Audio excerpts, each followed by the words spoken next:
इस लड़की का नाम खुशबू पांडे है। इन दिनों सोशल मीडिया पर काफ़ी छाई हुई है। इस्लाम पर खुलकर झूठ बोलती है, बल्कि इस्लामी मुक़द्दसात पे ज़बान दराज़ी करने से भी नहीं चूकती। इस पे ज़्यादा बोलने की बजाय इसकी ये कही हुई बात कि एक बार तुम हमारे गरुड़ पुराण को पढ़ लो तो तुम्हारी पतलून गीली हो जाएगी। इसको देखते हैं कि ये बात किसके बारे में बोल रही है।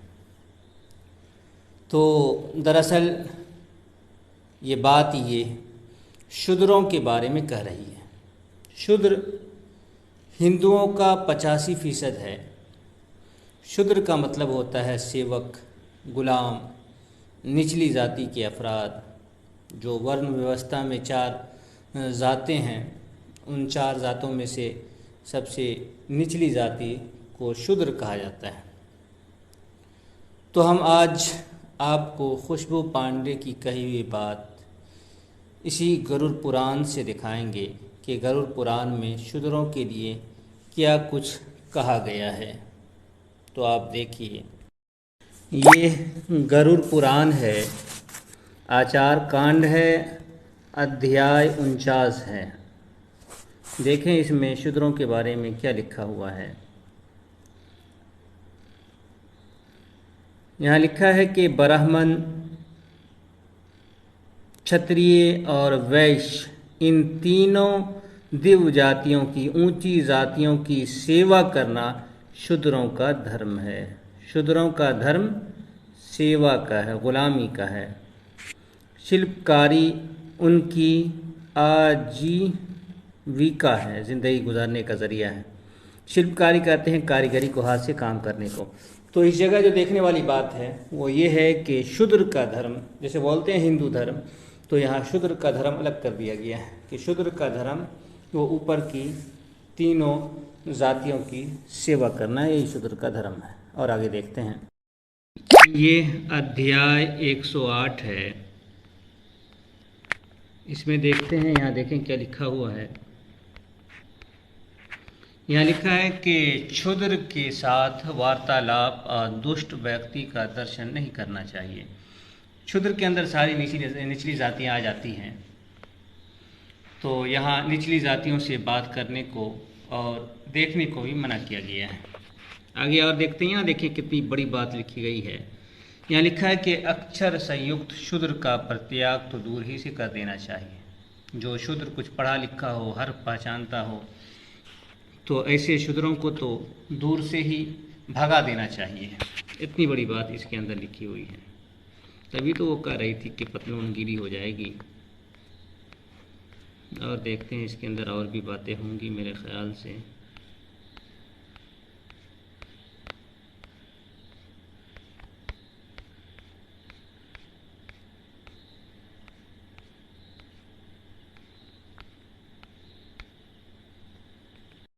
ये अध्याय 115 है।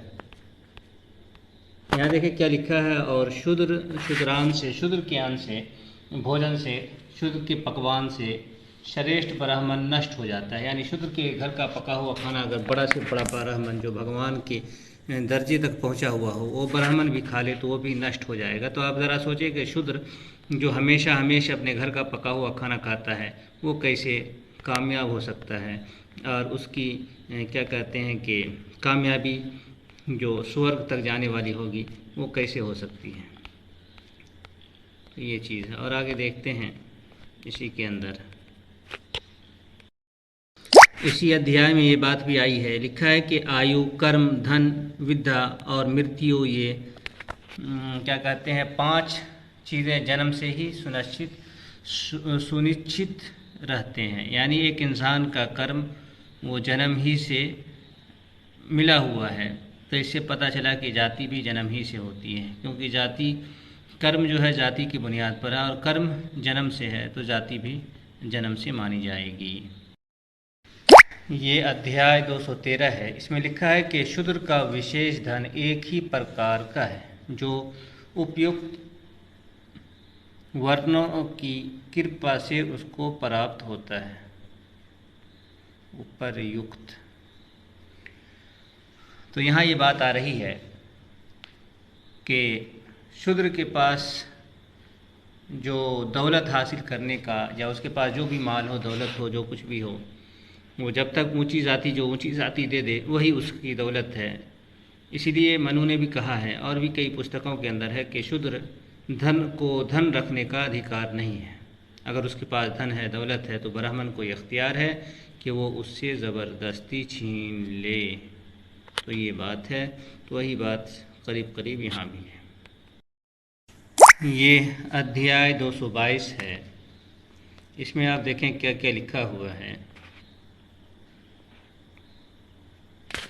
यहाँ ये बात है, इसमें देखिए ये लिखा हुआ है कि जो भी ब्राह्मण या ऊंची जाति का आदमी शूद्र का छुआ हुआ भोजन, किसी खाने को शूद्र छू ले और फिर उसका छुआ हुआ भोजन अगर कोई ऊंची जाति के अपराध खा लें, तो इसकी वजह से वो एक रात दिन भूखा रहे, और उसके बाद भूखा रख करके गाय का गोबर और गाय का पेशाब मिला करके, पंचगव्य जिसको कहते हैं, उसमें 5 चीज़ें मिली होती है, जिसमें गाय का गोबर और गाय का पेशाब भी शामिल रहता है। तो ये चीज़ इस्तेमाल करने के बाद वो पाक होता है। और नीचे देखिए क्या लिखा है।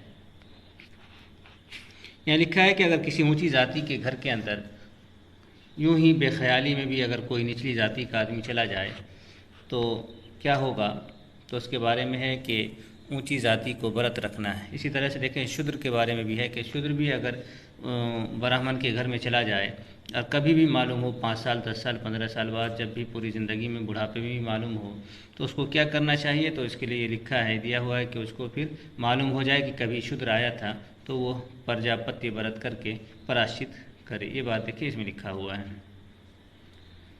और देखिए नीचे क्या लिखा हुआ है, नीचे भी लगभग वही बात लिखी हुई है। यहाँ ये भी लिखा है कि चंडाल के कुएं का पानी अगर कोई ब्राह्मण पी ले तो ब्राह्मण को भी व्रत करना चाहिए। यहाँ व्रत के बारे में लिखा है, भूखा रखना चाहिए। और नीचे देखते हैं क्या लिखा है। यहाँ देखिए क्या लिखा है कि किसी पेड़ के साए के नीचे ब्राह्मण भी हो और चंडाल भी हो। चंडाल भी शूद्र में की एक जाति है। और पेड़ के साए में कि साए के किनारे पर ब्राह्मण, दूसरे किनारे पर चंडाल फल खा रहा हो, तो इसकी वजह से भी ब्राह्मण नापाक हो जाता है। और पाक होने के लिए ब्राह्मण को क्या है कि एक दिन रात जो है वो भूखा रखे, भूखा रहने के बाद वो जो है पाक होगा। और देखिए नीचे क्या लिखा है। यहाँ देखिए कितनी बड़ी बात लिखी गई है कि शूद्र के द्वारा छुए गए तथा कौवे और कुत्ते द्वारा झूठे किए हुए घास पात 10 बार।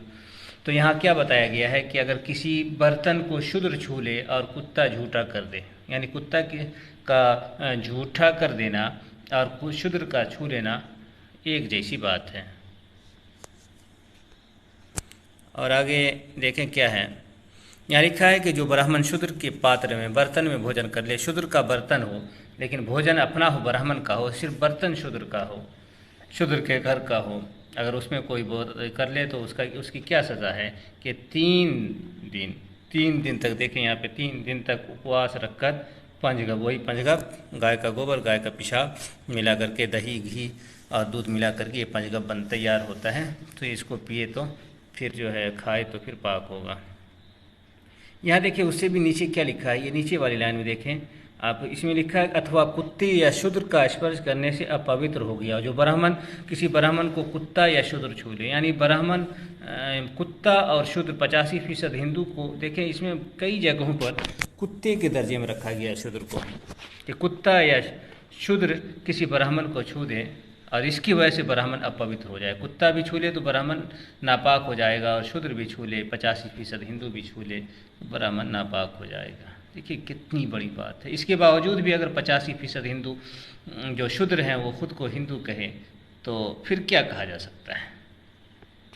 देखिए पाक होने का क्या, यहाँ भी देखिए पाक होने के लिए क्या है कि गाय का गोबर, गाय का पेशाब। कहने की बात यह है कि 85% हिंदू को गोबर और पेशाब के बराबर भी नहीं माना गया है हिंदू धर्म के अंदर। अल्लाह अकबर। यहाँ देखिए आगे क्या लिखा है इसके अंदर, और नीचे क्या है। कुत्ते या शूद्र से स्पृष्ट अन्न का। यहाँ देखें कि किसी अन्न को, किसी क्या कहते हैं कि दाने को, खाने वाली चीज़ को कुत्ता या शूद्र, वो खाने वाली चीज़ कुत्ता या शूद्र से छुला जाए और फिर ब्राह्मण उस चीज़ को खा ले तो एक दिन रात जो है उपवास करे, भूखा रहेगा। यहाँ भी कुत्ते के बराबर एक शूद्र को माना गया है। तो अब कितना बताया जाए, कितना कहा जाए। तो अब शूद्र को चाहिए 85% हिंदू को, जो बोल रही थी कि पतलून गीली हो जाएगी, यकीनन अगर इस क्या कहते हैं, यह 222 अध्याय है गरुड़ पुराण का और आचार कांड का, अगर कोई शूद्र पढ़ ले तो मुझे नहीं लगता है कि 85% हिंदू में से कोई पढ़ ले और फिर वो अपने आप को हिंदू कहे। हमको तो नहीं लगता है कि कोई हिंदू फिर कहेगा शर्म से। ये धर्म कांड का अध्याय 3 है। इसमें लिखा है कि जो लोग क्रोध, गुस्सा और हर्ष से, खुशी से, यानी किसी भी हालत में वर्ण आश्रम धर्म के विरुद्ध कर्म करते हैं, यानी जिस जाति का जो कर्म है, और ऊपर बात आ चुकी है कि कर्म जन्म से है, तो जो आदमी अपने धर्म के विरुद्ध कर्म करते हैं उन सब को नरक लोक की प्राप्ति होती है। इससे क्या पता चलता है? इससे यही पता चलता है कि अगर कोई शूद्र अपने बच्चों को पढ़ाता है, लिखाता है, तो इससे क्या होगा? इससे नरक में जाना होगा, नरक की प्राप्ति होगी। और आज के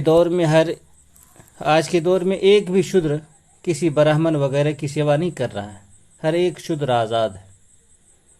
बाबा साहब ने भारत का संविधान लिखकर हर एक को आज़ाद कर दिया है।